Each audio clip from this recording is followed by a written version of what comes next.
Welcome to the Design Rush podcast. I'm your host, Kia Johnson. Today we've got someone who spent his career not just building businesses, but redefining how we work in the first place. Meet Peter Shankman, the founder of HARO and source of sources, a man who calls his neurodivergence a superpower.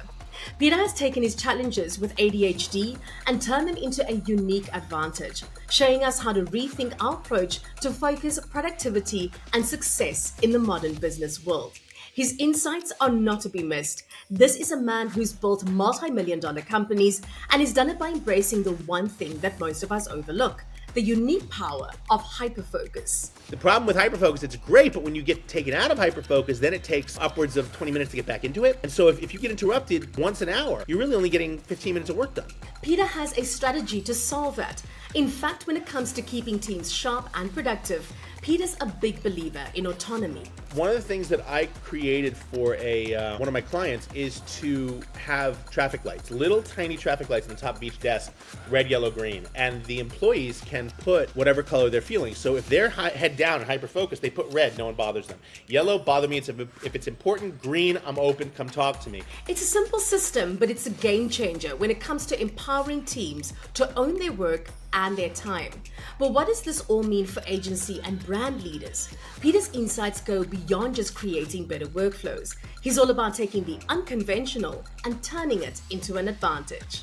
Let your employees have their little playgrounds where they can do things that are sort of Chinese gardened, walled gardened from the rest of the world, right? Where the rest of the company is not going to go down and die because they made one mistake. If they're successful, sure, open it up, let them go to town. But have that sort of barrier there to prevent a little bit from turning into a lot. Today, we explore how agency culture and leadership can drive massive results when you build the right environment. Peter will talk about the unexpected power of ADHD in the workplace and why autonomy isn't just a nice to have, it's the key to unlocking your team's full potential. So if you want to work smarter and build an agency culture that attracts top talent while getting results, then keep listening. This episode will change the way you think about leadership and productivity. Got a story to share? Send it over to spotlight@designrush.com and let's make headlines together. Don't forget to like and subscribe for more insights from industry leaders. Let's dive in. Hi, Peter. Welcome to the Design Rush podcast. It's so wonderful having you here with us today. Great to be here. Thanks for having me. Peter, reflecting on your early career, what were the first indicators that made you realize you might have ADHD? And how did that awareness begin to shape your work habits? Well, I didn't really know or figure it out until probably my mid to late 30s. But looking back on it, I was doing things as early as 6 years old to compensate and to allow me to use my ADHD to benefit me. I would always, and so they weren't always great things. They were things that used to get me in trouble a lot. I'd make jokes in class, right? Because when I made a joke in class, I would get a hit of dopamine. And even though I'd get in trouble, that dopamine would allow me to focus, right? So I was doing things, I didn't know any better. I was doing things that I thought would be useful, that were useful. But, in the grand scheme of things, wasn't really doing the right things. And so it took years of learning what to do and how to do it correctly and whatever to eventually get to the point where I could use it to my advantage and not get in trouble for it. We know that ADHD actually brings those sort of bursts of intense focus that you spoke about, or hyperfocus. So can you describe a time in your entrepreneurial journey, perhaps with Help a Reporter Out or Shankman's, when hyperfocus actually helped you to accelerate a project or actually get to market faster than your competitors? And what specific tactics did you use to harness that energy? The tactic I use most often is, and I apologize if you need to bleep this out, it's called not giving a fuck. And the reason for that is because when I come up with an idea, my first inclination is to implement it. If it works, great. If it doesn't work, I won't do it again. But I've learned, and I'd rather implement an idea, see it fail, than not implement an idea and always wonder what if. When I came up with HARO, I came up with the idea in an airport in Los Angeles. I had a flight to Houston connecting to New York. In the flight between the flight from LA to Houston, I came up with the idea and sketched it out. When I landed in Houston, I texted it to a friend of mine who was a programmer. By the time I landed in New York, I had a website and I launched the next day. And that was HARO. And that's how it's supposed to be. I'm not going to wait. I'm not going to do focus groups. I'm just going to go. Whatever happens, happens. another situation, I had a year to write one of my best-selling books, Faster Than Normal. I did all the research the first, 2 weeks, and then forgot about it. And I had 2 weeks left before it was deadline, and I hadn't written a thing. So I booked a flight to Asia. I wrote chapters 1 through 5 on the flight out. I landed. I went to the lounge. I took a shower. I got back on the same plane, same seat. 3 hours later, wrote chapters 6 through 10 on the flight home and landed with a book. And it was a New York Times bestseller. And while everyone thinks I'm crazy for doing that, including Homeland Security, who detained me for 5 hours and never actually cleared immigration in Tokyo, the fact of the matter is that I wound up with a bestseller. So it comes down to how you're best able to work. Do that and stop caring what other people think. I totally love that, Peter. Now, for leaders that are looking to sort of leverage hyperfocus in their teams, what would you say are the top 3 strategies for setting up focus sprints that drive rapid progress without burnout? Now, I know you were mentioning and sort of touching on the fact that you just kind of go with it and there you go. But I mean, I'm sure there are times when you tend to also look a little bit at strategizing. So yeah, strategy is important. The key is to find people who are very good at the things you're not good at. So I can come up with an initial strategy, but when it comes to long-term planning, that's not my focus because I'm sort of a right now, right in the moment, right the second guy. So what I do is I allow for people to create, who are better than me, the long-term strategy. I'll obviously have the final say in it, but I know that they're thinking longer term. They're thinking A to B to C to D all the way to X, Y, Z. I'm just thinking A to B, right? Because I'm thinking A to B, I can get to market a lot faster. I can get to where we need to go a lot faster. But in terms of long term, I always need help with that because that's not an ADHD focus is not really on long term. I joke that when I used to give keynotes in Asia, I'd leave New York on a Tuesday morning. I would land in Tokyo Wednesday night. I would give the keynote Thursday morning, and I would fly back Thursday night, and with the time change, land back Thursday night. So I'd be gone for 3 days, almost 4 days. When COVID hit and I had to give keynotes via Zoom, I would wake up before I went to bed at 9 p.m., which would be 9 a.m. the next day Tokyo time, I'd give my keynote, and then it would be 10 p.m., and I'd be like, okay, that was my entire week. Now I have no idea what to do for the rest of my week. That was supposed to be 4 days. Now it was an hour. I could start another company, I guess, or I could try meth. It's like what do you do, right? So I had to learn to sort of allow myself to prep, right? ADHD, there are 2 types of time when you're ADHD. There's now and there's not now. That's it. So true and so interesting as well, Peter. Just like as you're taking me on this journey, I feel like I'm following your thought process as you're busy taking me through it. That's what happens. Yeah, definitely, absolutely amazing. It also keeps one intrigued all the time. I have to say, what is it? The human attention span is about 10 minutes. Actually, the human attention span is on social media and online is closer to 2.7 seconds. What? Wow. If you're trying to reach someone for the first time who has never heard of your business before and you see them online, they see you online, you have 2.7 seconds to make them want to see more. So what that means is become a better communicator, become a better writer, become a better talker, become a better orator, become a better storyteller. Because if I only have 2.7 seconds and the first thing I see from you is a spelling error or you get my name wrong or whatever, I'm not going to pay attention to you ever again. My favorite story is the person who pitched me. They were promoting a new product or something, and they wanted to get on my blog or in my email list. And so they said, "Dear Peter, we know that working moms like you have it tough." Wow, that's like totally off. Yeah, no. Really? It's like fail. I totally hear you, Peter. Now, in your experience, how do you keep hyper-focus productive, okay, without like veering into distraction or getting bogged down by the minor details? Are there certain checkpoints or systems that you use to ensure that you stay on the big picture, especially when scaling a business? So there are several ways. A lot of it is the first one is to understand and set my schedule in certain ways. So, right. For instance, I have an assistant who is very aware of my ADHD and helps me accordingly. So she'll schedule all my meetings on one day. And on my calendar, she will put pill day at the very top, which to me lets me know that today, normally I don't have to take my medication. Normally I go for a workout in the morning and I'm fine. On a day where it's extra, like meetings, whatever, she'll put pill day, and I'll know I have to wake up at 4 a.m., work out, and take my ADHD medication to be able to focus. You know, I mean, look at my shirt. It says "Ew, people," right? And it's a cat looking out of a little, you know, with a mask. It says, "Ew, people." In a perfect world, I'd never have to see people, right? I'd work. Maybe I'd see them on Zoom. I wouldn't show my face. But we don't live in a perfect world, so sometimes I have to do that. So to get through that, she schedules me, and I set things up in a way that works for me. Again, exercising first thing in the morning. Even between meetings, I'll walk up a few flights of stairs just to get that extra burst of chemistry in my brain. It's things that normally wouldn't think to be done by normal people, but then again, people with neurodiverse brains are not normal. We're better than normal, faster than normal. So the goal is to create ways that work for me. For agency owners and then CEOs sort of aiming to shorten their time to market, you were chatting about that earlier. What are 3 immediate actions that you'd recommend to structure workflows or teams that capitalize on hyper-focus periods and push projects forward?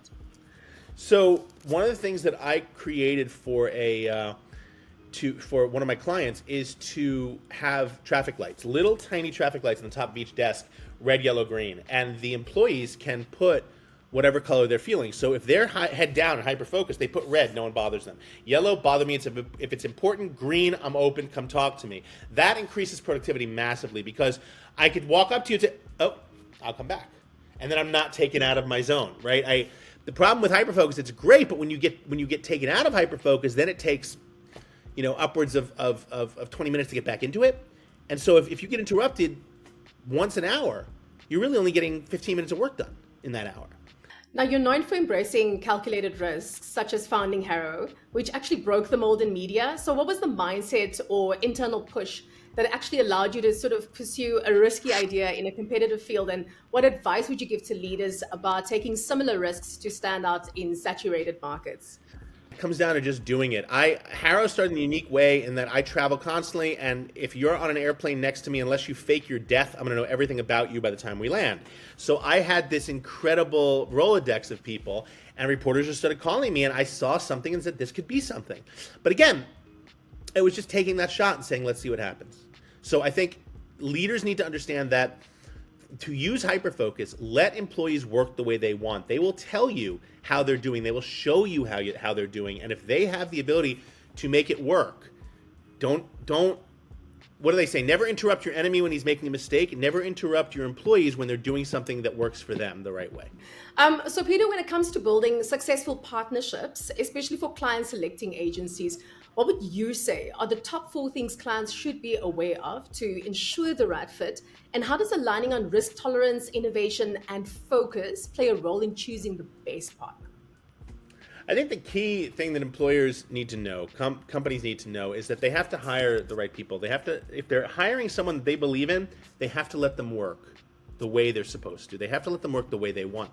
We saw this in COVID. Oh my God, we're going to lose so much productivity because everyone's working from home. Well, the neurodivergent people actually wound up being 10 times more productive because all of a sudden they could drown everything out and just work, right? They didn't have to go to like Tom from accounting's birthday party in the middle of the day. No, they could just work, right? And that's one of the biggest problems is like when people start coming back to the office, oh, why is productivity down? Why the hell do you think, right? Because all of a sudden these people who were able to work from home in their fuzzy slippers and get shit done are no longer allowed to. So let your employees work the way they want and trust that you made the right hiring decision. Essentially, trust in yourself. If you're the hirer, if you're the boss, trust that you made the right decision. Just let the people do the job. Now with ADHD, one finds it often comes with like a natural tolerance for change. And for those who may struggle with this, how can they actually build a similar mindset to actually test bold ideas within their firms? And are there safer structured ways to approach your higher risk strategies that could command premium pricing and also attract high value clients?